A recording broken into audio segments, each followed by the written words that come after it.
الحمدللہ رب العالمین والصلاة والسلام علی سید الانبیاء والمرسلین اما بعد فاعوذ باللہ من الشیطان الرجیم بسم اللہ الرحمن الرحیم۔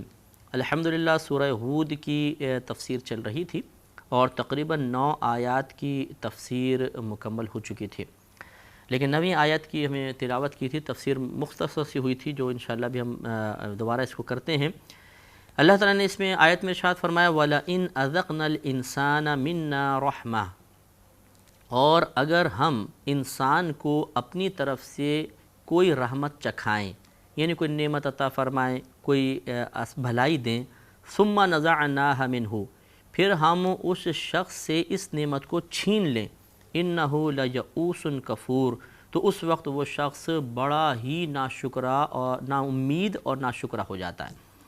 اور یہ بڑی بالکل صحیح اللہ تبارک و تعالیٰ نے بات بیان فرمائی کہ جب ہمارے پاس نعمت آتی ہے تو بڑا کہتے ہیں واہ بھئی اللہ کا بڑا کرم ہے، بڑا شکر ہے، اور جب وہ چھین لیتا ہے تو پھر فوراً اللہ کی رحمت سے نا امید ہو جاتے ہیں اور ناشکرے پن کے کلمات زبان سے نکلنے لگ جاتے ہیں۔ جیسے کہ آپ نے لوگوں کو دیکھا ہوگا اللہ نے ہمیں دیا ہی کیا ہے، اللہ نے تو ہمیں ساری زندگی محتاج رکھا ہے، بالکل غلط۔ اسی طرح پھر آگے اللہ نے ارشاد فرمایا کہ وَلَئِنْ أَذَقْنَاهُ نَعْمَاءَ بَعْدَ ضَرَّاءَ مَسَّتْهُ، اور ضرور اگر ہم چکھائیں انہیں اس مصیبت کے بعد کوئی نعمت جو مصیبت ان تک پہنچ چکی تھی، تو لَيَقُولَنَّ ذَهَبَ السَّيِّئَاتُ عَنِّي، تو ضرور کہے گا کہ برائیاں مجھ سے دور ہو گئیں، خطائیں مجھ سے دور ہو گئیں۔ إِنَّهُ لَفَرِحٌ فَخُورٌ، تو اس وقت وہ بڑا خوش ہونے والا اور فخر کرنے والا بن جائے گا۔ تو ایسے ہی ہوتا ہے کہ جب کوئی پریشانی ہوتی ہے تو بڑا اللہ یاد آتا ہے، بڑے پریشان، عارضی بھی ہے، اچھے لوگوں کے ساتھ بڑے نرمی سے بات بھی کر رہے ہیں، ان سے مصافحہ کر رہے ہیں، ان کے ساتھ بیٹھ رہے ہیں، سب کچھ ہے، لیکن جہاں اللہ نے پریشانی کو دور کیا، پیسہ آنا شروع ہوا، فراوانی ہو گئی، سہولیات آئیں، آسائشیں آئیں، تو ایک دم پھر بڑے خوش ہونے کے بعد واہ اللہ کا بڑا کرم ہو گیا، اور پھر فخر غالب آ جاتا ہے۔ پھر غریبوں سے ملنا چھوڑ دیا جاتا ہے، ان سے مصافحہ چھوڑ دیتے ہیں۔ پہلے کبھی کسی غربت میں کسی کے ساتھ ہمدردی کے 2 بول بول لیتے تھے، اب وہ بول بولنا بھی چھوڑ دیا جاتا ہے۔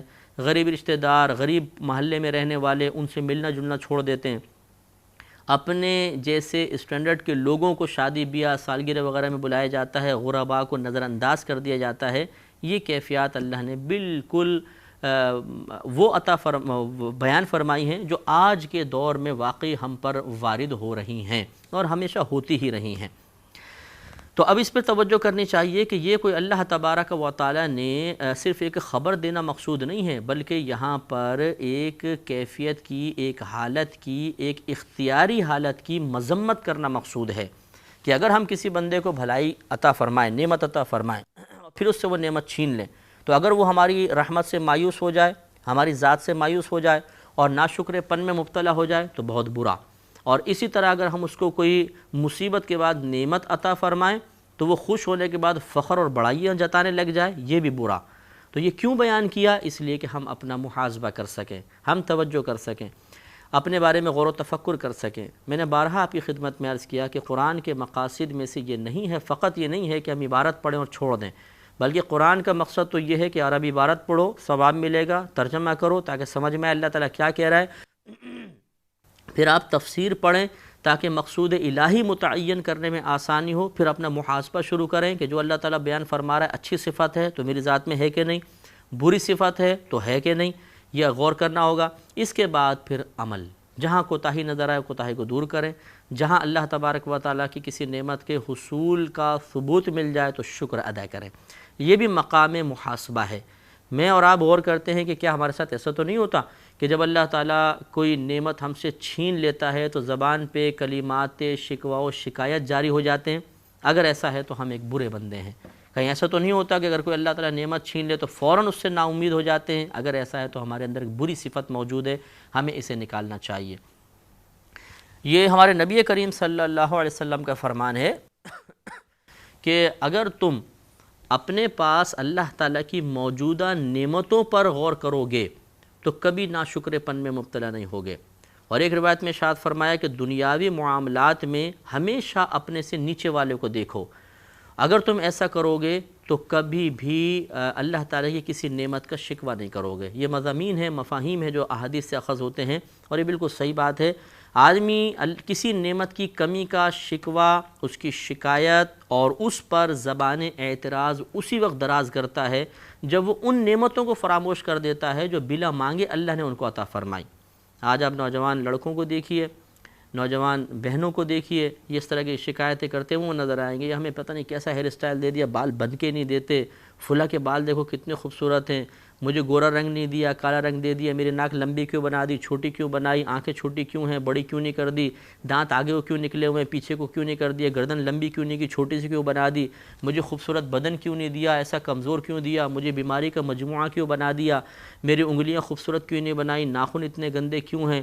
اور ایسے لوگ ان نعمتوں کی کمی کو آئینے میں جا کر بار بار دیکھتے ہیں، آئینہ دیکھیں گے، اگر یہ ایسا آنکھ تھوڑی بڑی ہوتی نا تو میں کتنا اچھا ہوتا، اگر بھویں ایسی ہوتی تو کتنا اچھا ہوتا یا ہوتی۔ اور پھر شیطان فوراً کام کرتا ہے اور دوسروں سے موازنہ کرواتا ہے۔ کوئی محلے میں بہن ہیں، سہیلی ہیں، اس طرح کوئی دوست ہے تو اس کے تصور سامنے لے گیا، یار وہ کتنا ہینڈسم ہے اور میں دیکھو وہ کتنا صحت مند ہے، میری حالت دیکھو، اس کی ناک کتنی خوبصورت، رنگت کتنی پیاری اور میری دیکھو۔ اس طرح موازنہ کروا کر اتنی احساس کمی نعمت میں مبتلا کر دیتا ہے کہ پھر آدمی بعض اوقات زبان سے نہیں تو دل میں شکوہ کرتا ہے، اللہ تعالیٰ مجھے بھی دے دیتا تو تیرا کیا چلا جاتا، تو نے مجھے ایسی کمی میں کیوں مبتلا کیا۔ اور معاذ اللہ یہ ایسا نہیں کہنا چاہیے، اور اس میں وہ لوگ بھی بہت زیادہ کردار ادا کرتے ہیں جو اس کمی نعمت کا احساس دلاتے ہیں۔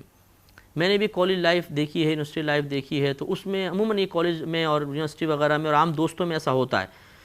میں جب اب تو خیر تھوڑا سا چربی جسم پہ چڑھ گئی ہے، پہلے بڑا پتلا دبلا تھا، تو ہر ایک آ کر یار کچھ کھایا کرو بھائی، تھوڑا موٹے ہو، تازے ہو، کیا ہڈیوں کا ڈھانچہ بنے ہو۔ ارے بھائی آپ کو کیا ہے اگر میں ہڈیوں کا ڈھانچہ ہوں تو، اور پہلے قد بھی ذرا چھوٹا تھا تو بولتے تھے آپ کا قد نہیں بڑھ رہا، تو یہ آپ کو خبر دینے کی کیا ضرورت ہے، مجھے نہیں پتا کہ قد نہیں بڑھ رہا، لیکن کیا بس آ کے ایک عادت ہوتی ہے احساس دلانا۔ تو پھر اس قسم کے جو بیچارے کسی کمی کا شکار ہوتے ہیں، یہ وہ جملے ان کے ذہن میں گردش کرتے ہیں، ہاں کمی ہے، رنگت کیوں نہیں ہے، چھوٹا قد کیوں ہے، بدن کمزور کیوں ہے۔ پھر وہ آئینے میں جا کر وہ کھڑے ہو جاتے ہیں سامنے اور انتہائی احساس کمتری کا شکار ہوتے رہتے ہیں ان جملوں کی وجہ سے۔ تو اس قسم کے آپ کو تبصرہ کرنے کی ضرورت نہیں ہے۔ اگر آپ کے تبصرے سے کسی کے اندر کمی نعمت کا احساس پیدا ہوا تو آپ بھی برابر کے مجرم ہو جائیں گے۔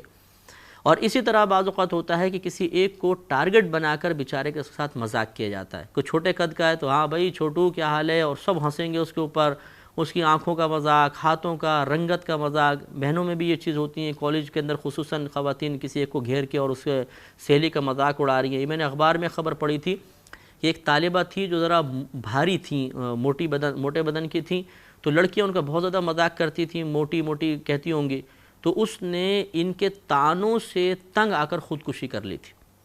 تو یہ مطلب باقاعدہ وہ شاید خط لکھ گئی تھی آخر کے اندر کہ میں بہت پریشان ہو گئی ہوں، سب مجھے تانہ زنی کرتے ہیں تو اس پر میں خودکشی کر رہی ہوں۔ اب آپ دیکھیے کہ آپ کا ذرا سا مذاق، آپ نے اسے کمی نعمت کے احساس کی شدت میں مبتلا کر کے اسے ایک حرام موت کی طرف بڑھا دیا۔ تو میں نہیں کہوں گا کہ وہ معصوم ہے، اس نے غلطی نہیں کی، غلطی اس نے بھی کی ہے، لیکن جتنے لوگ اس کو اس غلطی پر مجبور کرنے میں معاون ثابت ہوئے، سب بروز قیامت قابل گرفت ہو جائیں گے۔ اس لیے میں آپ سے گزارش تمام سننے والوں سے کرتا ہوں، اللہ تعالیٰ مجھے بھی محفوظ فرمائے، اپنے خاندان میں، دوستوں کے درمیان، محلے وغیرہ میں کسی کے بارے میں آپ یہ نہ معلوم کریں جی آپ کا رنگ ایسا کیوں ہے، ناک ایسی کیوں ہے، قد چھوٹا کیوں ہے، یہ کیوں ہے، وہ اس سے احساس میں مبتلا ہوگا۔ نہ کسی کا مذاق اڑائیں، نہ کسی کو اس طرح طنز کریں اس کے اوپر کہ وہ اللہ تعالیٰ کی نعمتوں کے کمی کے احساس میں مبتلا ہو کر اپنی زبان سے اعتراض وغیرہ نکال کر معاذ اللہ ہو سکتا ہے کفر میں مبتلا ہو جائے، ایسا نہیں کرنا چاہیے۔ دوسری بات یہ کہ یہ تو چلے ہوتا ہے کہ احساس ہے، اب اس احساس کو ختم کیسے کرنا ہے؟ احساس ختم کرنا وہی حدیث میں جیسے بتایا کہ اللہ تعالیٰ کی طرف سے عطا کردہ نعمتوں پر غور، آپ کو غور کرنا ہوگا کہ دیکھیں اللہ نے آنکھیں دیں، میں آپ کو سمجھانے کے لیے عرض کرتا ہوں، اگر اللہ تعالیٰ آپ کو خوبصورت رنگ دے، بڑا پیارا خوبصورت چہرہ دے دے، خوبصورت آپ کے بال، لمبا چوڑا بدن، اگر آپ مرد ہیں تو مردانہ وجاہت سے مزین کر دے، لیکن آنکھیں نہ ہو تو بیکار ہے آپ کے لیے سب کچھ۔ کیا آپ اپنا نہ چہرہ دیکھ سکیں گے، نہ اپنی خوبصورتی دیکھ سکیں گے، اور لوگ مطلب آپ پر افسوس اور ہمدردی کا اظہار کرتے رہیں گے، تو آنکھ کتنی بڑی نعمت ہے۔ اسی طرح اگر دونوں ہاتھ نہ ہوں اور دنیا بھر کی نعمت مل جائے تو، اگر سانس آسانی سے نہ جائے، آپ دمے کے مریض ہوتے، کہ میں کبھی کبھی کہتا ہوں کہ ہمارا ایک جو ناک کا نتنا ہوتا ہے نا، یہ اس میں سانس آسانی سے جاری ہوتا ہے، دوسرے میں رکا ہوتا ہے، پھر وہ ایک دوسرا جاری ہو جاتا ہے، پہلا رکا ہوتا ہے. تو جیسے میرا ابھی یہ جاری ہے، تو یہ جو نہیں جاری ہے اس کو تو آپ بند کر لیں، اور جو جاری ہے اس کو دبا کر بالکل باریک کر دیں، اتنا کہ آپ کو طاقت سے سانس کھینچنا پڑے. اب آپ طاقت سے سانس کھینچیں، ٹائم نوٹ کریں، صرف 1 منٹ، زیادہ نہیں. اس طرح طاقت سے آپ ٹائم نوٹ کر کے سانس کھینچتے رہیں اور نکالتے رہیں، کھینچتے رہیں، پوری قوت آپ کو لگانی پڑے گی. 1 منٹ گزر جانے کے بعد ایک ناک چھوڑ کر آپ لمبا سانس لیجئے گا. اس وقت آپ کو احساس ہوگا کہ سانس کا آسانی سے اندر باہر جانا بھی اللہ کی کتنی بڑی نعمت ہے، اور آپ کی زبان سے اس وقت اللہ کی بارگاہ میں ضرور شکر کے کلمات ادا ہوں گے. اللہ تیرا بڑا کرم ہے کہ تو نے ہمیں سانس کی تنگی سے محفوظ رکھا. اسی طرح آپ غور کریں کہ پیشاب آرام سے نکل جاتا ہے. بہت سے لوگ ہوتے ہیں جن کا پیشاب بند ہو گیا. خود میرے ایک دوست تھے، ان کے تقریباً 6 یا 7 بچے تھے چھوٹے چھوٹے، اور ان کو اچانک، صحت مند نوجوان تھا، بہت اچھی صحت تھی، اور اس کا پیشاب بیچارے کا بند ہو گیا. ہر طرح کی تدبیر کرنے کے باوجود مصنوعی طریقوں سے تھوڑا بہت پیشاب نکل جاتا تھا، ورنہ اس کے بدن میں رہ گیا، تیزابیت بڑھ گئی. تو خود میں تو خیر ہاسپٹل وغیرہ جا نہیں سکتا ہوں کہ میرا بلڈ پریشر فوراً لو ہو جاتا ہے، مجھے سنبھالنا پڑ جاتا ہے، مریض وہاں پڑا ہوا ہے، میں یہاں پڑا ہوا ہوں. تو وہ مطلب بتاتے ہیں لوگ کہ اس کی رانیں اتنی موٹی موٹی سوج گئی تھیں، اور بیچارہ 1 2 یا 3 مہینے اسی قسم پرسی کے عالم میں ایڑیاں رگڑ رگڑ کر اس کا انتقال ہو گیا.